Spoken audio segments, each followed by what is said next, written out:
दोस्तों drama serial इश्क तुमसे हुआ की अगली आने वाली एपिसोड तो बहुत ही ज़्यादा इंटरेस्टिंग होने वाली है। आने वाली एपिसोड में सुरैया ने जो सोचा था कि वो गुल की जानबूझकर मिन्नतें करेगी कि वो नोमी को बाहर निकलवा ले जेल से, वो तो काम सारा ख़राब होने वाला है, क्योंकि सुरैया ने तो कभी ख्वाबों और ख्यालों में भी नहीं सोचा था कि गुल इस मौके पर आकर इससे दगाबाजी कर देगी। दरअसल गुल अब आती है ना जेल में, तो वहाँ पर सुरैया को देख कर समझती है कि शायद सुरैया अब ये माफ़ी मांग लेगी, लेकिन गुल कहती है कि नोमी भाई आपको यहाँ पर देख मुझे कोई खासा अफसोस नहीं हुआ। दरअसल आप इसी काबिल थे, आपने तो वही भुगता है जो आपने पूरी ज़िंदगी मेरे साथ और अम्मी के साथ बुरे सलूक किए थे।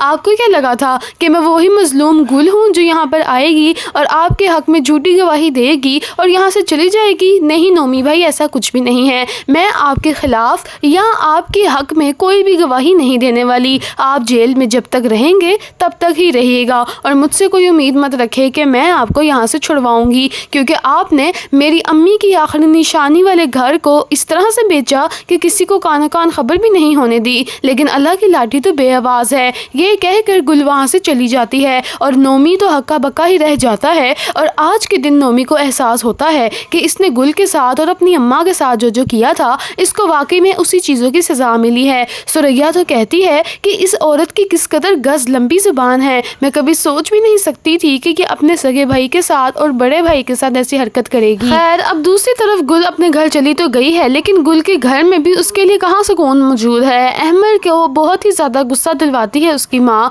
और बात बात पर उसके कान ही भरती रहती है। अहमद दरअसल ऑफिस में थका हारा आता है और उसको कोई बहुत ही ज़रूरी काम होता है और ऑफिस में थोड़ा सा लॉस हो जाता है, जिसकी वजह से वो बहुत ज़्यादा अपसेट होता है। और जब वो घर आता है तो गुल कहती है कि अहमद आप कहाँ पर थे, मैं आपको कब से कॉल्स कर रही थी। जिस पर अहमद कहता है कि गुल मेरी बात तो सुन लो, मुझे बहुत ज़रूरी काम थे। इतने में ही तेल डालने आ जाती है नौशी और बुशरा कहती है कि किस किस्म की तुम औरत हो, तुम्हें नज़र नहीं आ रहा कि अहमद की तबीयत ख़राब है और वो बिल्कुल भी किसी से बात नहीं करना चाह रहा और तुम ये क्या कर रही हो। इतने में ही नौशी और बुशरा दोनों इसका एक एक हाथ पकड़कर अंदर कमरे की तरफ ले जाते हैं और पीछे खड़ी गुल तो हक्की बक्की ही रह जाती है कि आज उसके शोहर ने भी उसके साथ पूरे ख़ानदान के साथ मिलकर इंसल्ट कर दी है। गुल अपने कमरे में जाती है और सोचती है कि ये सब कुछ इसलिए हो रहा है कि मैं अभी तक अहमद को औलाद नहीं दे पाई। बेचारी गुल बड़ा ही रोती है और सोचती है कि अब किसी डॉक्टर के पास जाएगी और अपना मुकम्मल चेकअप करवाएगी, जिससे पता तो चले कि माजरा क्या है। खैर, अब गुल जाती है अपने छोटे बेटे असद के साथ हॉस्पिटल में और वहाँ जाकर डॉक्टर्स जब उसका चेकअप करते हैं तो डॉक्टर कहती है कि आपको बिल्कुल भी घबराने की ज़रूरत नहीं है गुल, आप बिल्कुल ठीक है, कोई मसला नहीं है, आप जाएँ अपने घर पर। जब गुल वापस आती है तो एकदम से उसकी तबीयत सी ख़राब होने लग जाती है, ना जाने उसको क्या होने लग जाता है, लेकिन वो इग्नोर कर देती है। खैर, अहमद भी आजकल गुल से बिल्कुल बात नहीं कर रहा, क्योंकि गुल के खिलाफ तो इसकी माँ ने और नौशी ने कान भर रखे हैं। अब गुल के लिए ये बहुत मुश्किल वक्त शुरू हो गया है। खैर, अब दूसरी तरफ सुरैया के घर में भी जाकर कोई सुकून का दिन नहीं है। वहाँ पर फातिमा ने और पिंकी ने तो ये पूरी प्लानिंग कर ली है कि ये घर पूरा का पूरा वो अपने नाम करवाएंगी और यहाँ से सुरैया को धक्के मारकर बाहर निकलवा देंगी, क्योंकि सुरैया के पास तो शौहर भी नहीं है जो उसकी ढाल बन के आगे खड़ा होगा।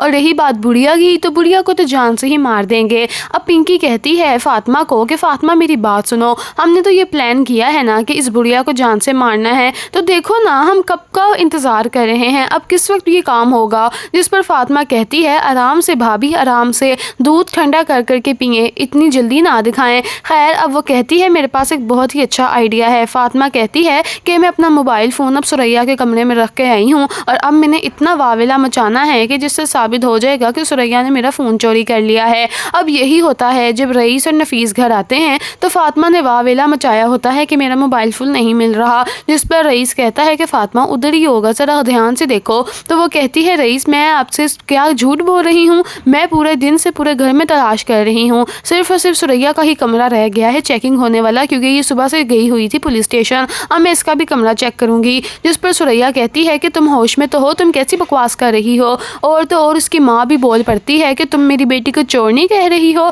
जिस पर फातिमा कहती है कि ताई मैंने ऐसी भी कोई बात नहीं कर दी, अगर उसने चोरी नहीं की तो चेकिंग करवाने में क्या ही हर्ज है। अब फातिमा जाती है पूरे ख़ानदान के साथ सुरैया के कमरे की चेकिंग करने और जब चेकिंग करती हैं तो वाकई में वहाँ से मोबाइल फ़ोन निकल आता है। और फिर फातिमा कहती है कि सुरैया मैं कभी सोच भी नहीं सकती थी कि तुम इस हद तक गिर जाओगी कि तुम मेरे ही चीज़ें चुराने लग जाओगी। मैंने तुम्हारा बिगाड़ा ही क्या था, अरे मैं तो तुम्हारे सगे चचा की बेटी हूँ। हूँ और तुम मेरे ही घर में अब चोरियाँ करने लग जाओगी। ज़ाहिर सी बात है अब तुम्हारा शौहर तो है नहीं जो तुम्हें कमा कर देगा और इतनी महंगे महंगे मोबाइल फ़ोन्स देगा, तो तुम अब मेरा ही हक मारोगी ना। ये बात होती है तो सुरैया हक्की बक्की और इसकी माँ भी हक्की बक्की रह जाती है और पिंकी और फातिमा तो बहुत ही खुश होते हैं दिल ही दिल में। तो दोस्तों इश्क तुमसे हुआ ड्रामा सीरियल की बस चंद ही एपिसोड्स रह गई हैं, जिन एपिसोड्स में सारों का अंजाम एक साथ होते जाना है। नेक्स्ट एपिसोड में मजीद क्या क्या होने वाला है, अगर आप लोग भी जानना चाहते हैं तो हमारे चैनल को ज़रूर सब्सक्राइब कर लीजिएगा और अपने दोस्तों के साथ भी हमारी वीडियो को शेयर करना मत भूलिएगा।